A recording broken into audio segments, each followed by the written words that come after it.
All right, I've been getting some requests how to hook up an 1.5-inch discharge line for a sump pump to our 3.5-inch pipe. So I'm going to show you the easiest way to do that. This here is a 4-inch to 3.5.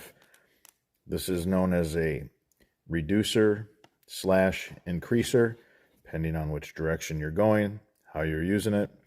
So you take a piece of 4-inch corrugated pipe. Just snap it in.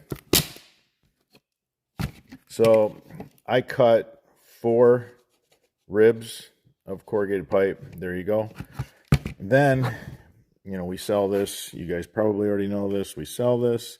This is 1.5 inches. Look at that. This is custom fitted by the French drain guys. This is some of the things that we do on the rain days. We make you guys up some DIY friendly parts. So this goes in really nice. That's how you take an 1.5 inch discharge line to a 3.5-inch corrugated pipe. If you enjoyed this video, give us a thumbs up. It supports the channel. If you have any questions about yard drainage, leave them in the comments section. I'm your host, Robert Sherwood, and until the next video.